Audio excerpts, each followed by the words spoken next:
Alhamdulillahirrahmanirrahim. Wassalatu wassalamu ala asyrofil mursalin wa ala alihi wa sahbihi ajmain.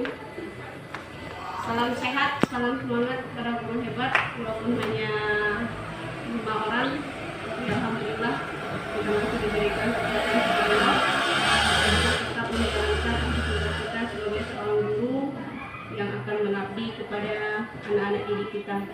Mungkin kepada Pak Alwis bisa diisi bangku yang di depan ya Pak, biar ini. Biar dokumentasinya bagus. Siapa tukang dokumentasinya? Foto dan video. Video yang kono. Foto minta tolong Pak Alwis. Foto dulu. Iya saya foto. Mana masih belum. Lo, tadi kan apa lo? Biar tahu. Bapak moto Pak? Aku video. Sebenarnya banyak yang mau ditampilkan, tapi karena kita terbatas sama waktu, sudah pukul 9 lewat. Saya akan menyampaikan saja tujuan dari kegiatan ini. Yang pertama adalah kita akan memahami pentingnya penerapan budaya positif di sekolah. Karena dengan adanya ini kita akan bisa melakukan suatu tugas kita, karena kita punya cita-cita mulia untuk menjadikan anak-anak kita anak-anak yang sukses dunia dan akhirat. Enggak katanya Pak. Langsung saja. Sebenarnya ada permainan, tapi karena waktu juga, baik kita lanjutkan. Nah, langsung saja ke penjabaran konsep budaya positif. Petani yang memiliki peran penting untuk menjadikan tanamannya tumbuh subur. Anda akan memastikan bahwa tanah tempat tumbuhnya tanaman adalah tanah yang cocok untuk ditanami. Raja Dewantara mengatakan bahwa, kita ambil contoh perbandingan dengan hidup tumbuh-tumbuhan seorang petani. Dalam hakikatnya sama kewajibannya dengan seorang pendidik yang menanam padi misalnya, hanya dapat menuntun tumbuhnya padi. Dia dapat memperbaiki kondisi tanah, memelihara tanaman padi, memberi pupuk dan air, membasmi ulat-ulat atau jamur-jamur yang mengganggu hidup tanaman padi dan lain sebagainya. Nah, dari pendapat ini kita melihat yang hanya bisa dilakukan oleh guru itu adalah menyiapkan lingkungan yang baik, yang positif, lingkungan yang membuat murid-murid kita merasa aman, merasa terhindar dari tekanan sehingga mereka mampu menggali potensinya untuk berkembang ketika mereka berada di dalam kita di sekolah ini. Nah, dengan demikian kita akan melihat di mana letaknya atau pentingnya budaya positif ini. Untuk misal konsep kita lanjutkan saja ya Pak, berkaitan dengan waktu. Iya.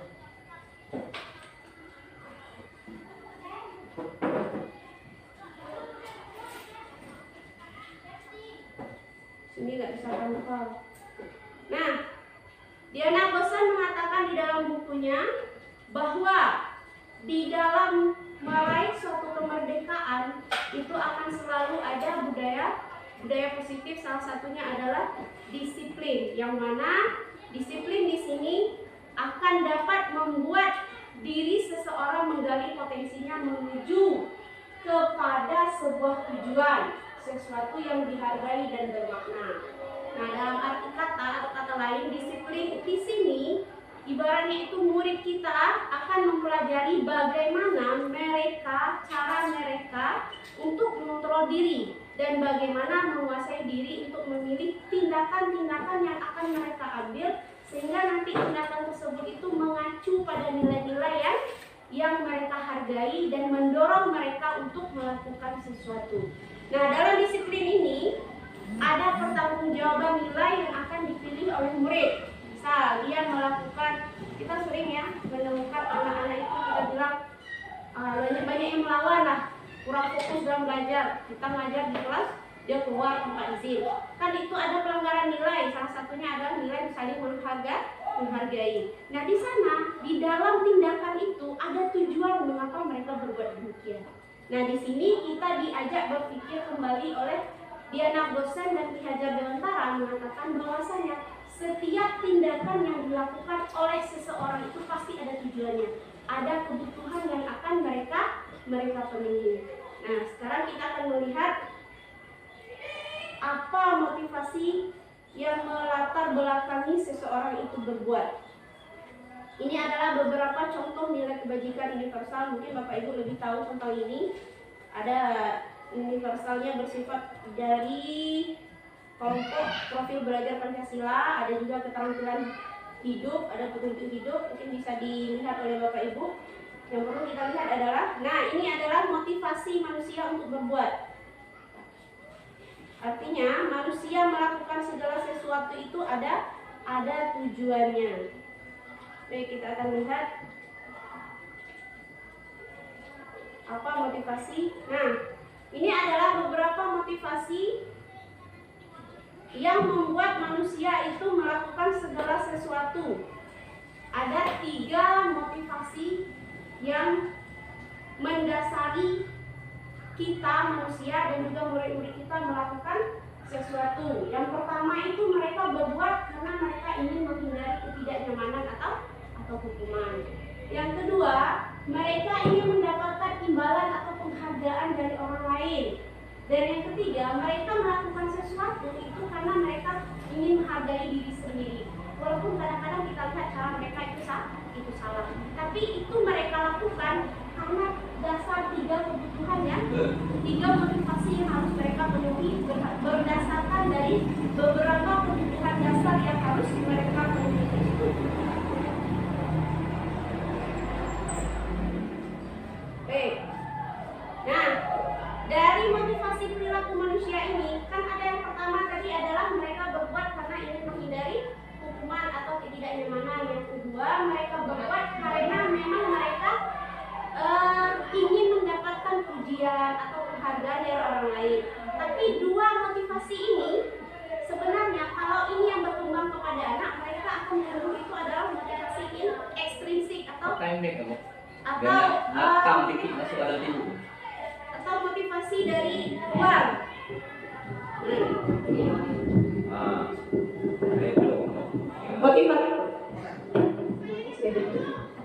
Motivasi dari luar, sehingga yang berkembang itu adalah motivasi ekstrinsik. Mereka pada akhirnya mereka itu tidak mandiri, mereka tergantung kepada orang lain. Kalau tidak ada stimulus atau rangsangan dari orang luar, misalnya hukuman yang kita berikan, mereka nggak bakalan berbuat.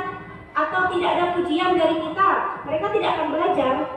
Nah, sehingga kalau kita biarkan mereka mengembangkan 2 motivasi, 1 dan 2 ini, maka pada diri anak itu yang berkembang adalah motivasi ekstrinsik. Pada akhirnya nanti anak masih ketergantungan dengan orang lain. Mereka belajar bukan karena diri mereka sendiri. Nah, sedangkan motivasi yang terakhir tadi adalah mereka berbuat karena ingin menghargai diri sendiri. Meskipun kita lihat cara mereka berbuat itu ada yang salah. Mereka keluar dari kelas lalu mojok di belakang. Sebenarnya itu kan salah. Tidak ada istilahnya ketika kita kembali ke kebijakan kelas atau nilai-nilai kebajikan yang harus kita terapkan dalam belajar, itu melanggar nilai. Salah satunya adalah saling menghargai antara warga kelas. Nah, ternyata mungkin selama ini Bapak Ibu sudah tahu, dalam diri anak itu ketika mereka berbuat ada sesuatu yang ingin mereka capai. Ada suatu kebutuhan atau kepuasan tertentu yang belum mampu mereka penuhi, sehingga walaupun dalam keadaan salah, mereka tetap mengambilkan keputusan untuk berbuat. Ada kesalahan-kesalahan sikap yang mereka lakukan. Nah, disinilah peran kita sebagai seorang guru akan menerapkan yang namanya itu adalah budaya positif. Dari awalnya adalah disiplin atau kontrol diri. Nah, dari adanya disiplin inilah nanti kita akan meningkatkan nilai kebajikan yang ada di kelas. Misal, Ibu Melang kan seorang guru matematika sedang masuk ke kelas. Apa nilai kebajikan yang harus kita terapkan pertama sebelum kita mengajar? Kita sepakati dengan murid. Baik anak-anak, sebelum kita belajar ada kesepakatan kelas yang harus kita buat. Nah, ketika mereka melanggar dari kesepakatan itu, inilah pegangan kita. Kemarin kita sudah sepakat ada beberapa nilai yang harus kita patuhi dalam belajar. Ini buktinya Anda keluar. Nilai apa yang Anda langgar? Nah, di sana nanti itu peran pentingnya adanya nilai kebajikan yang harus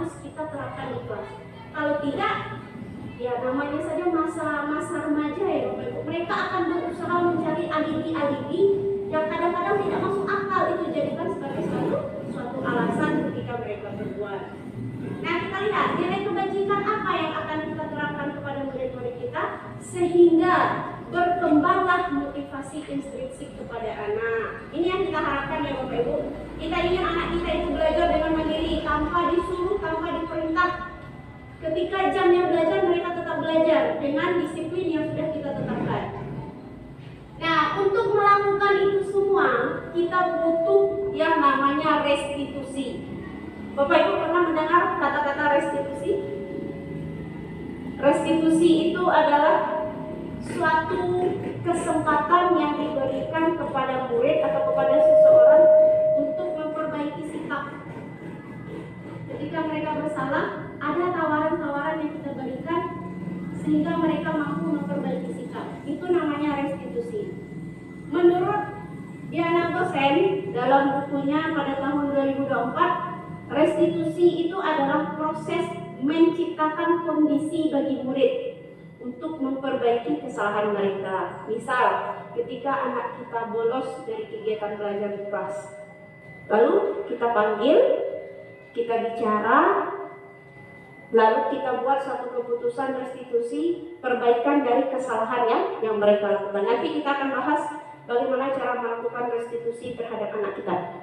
Dalam melakukan restitusi ini biasanya ada posisi 5 kontrol yang sering dilakukan oleh seorang guru terhadap muridnya. Dan di antara 5 kontrol tersebut yang diharapkan dilakukan oleh seorang guru itu adalah kontrol terakhir, yaitu guru mampu menjadi manajer yang baik. Karena dari posisi 1 pemberi hukuman, kedua pembuat rasa bersalah, yang ketiga istiqomah, yang keempat itu adalah memantau, yang kelima adalah manajer. Pemberi hukuman contohnya seperti ini. Kamu lolos, hukumannya silakan bersihkan WC. Itu pembuat hukuman. Bisa pembuat rasa bersalah. Gini, ada si anak yang melanggar peraturan dalam kegiatan belajar, misalnya tidak mampu menghormati guru. Kamu ribut terus dalam belajar, kita buatkan dia merasa bersalah. Kira-kira kata-katanya seperti ini contohnya. Ibu kan sudah pernah mengatakan, gimana kamu ini? Kok nggak bisa juga memberikan ibu kesempatan? Berilah ibu kesempatan untuk mengajar. Nah, itu adalah bentuk agar anak merasa bersalah. Tapi dua posisi ini kalau bisa tidak kita lakukan.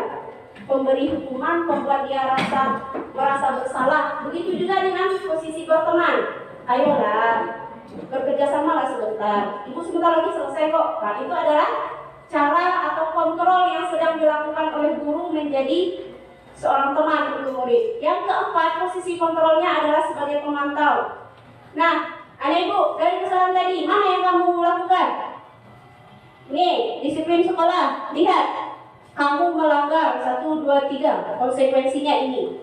Nah, itu adalah posisi pemantau. Posisi kontrol 1, 2, 3, dan 4 ini ketika kita gunakan saat melakukan restitusi, maka akan menguatkan motivasi intrinsik. Artinya anak menjadi ketergantungan. Dia hanya membutuhkan kita untuk berbuat baik. Tanpa kita dia kembali kepada alamnya. Dia kembali kepada dunianya.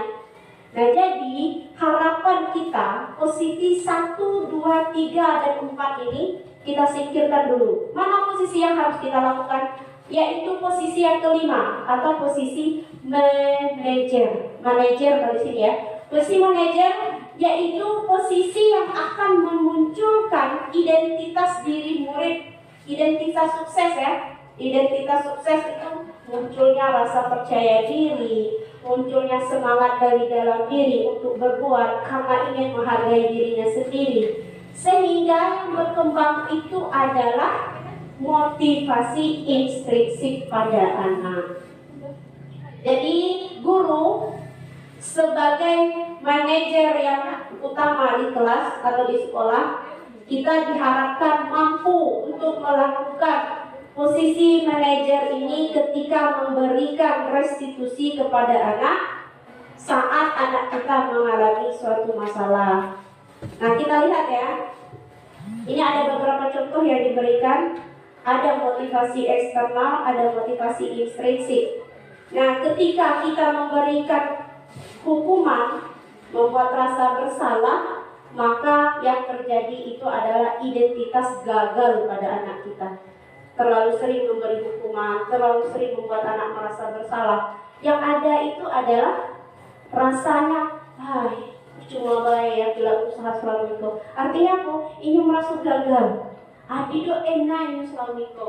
Walaupun sedikit sebenarnya dia sudah berusaha. Yang kita tahu tadi dia berbuat itu pasti ada tujuannya. Apa yang belum kita temukan?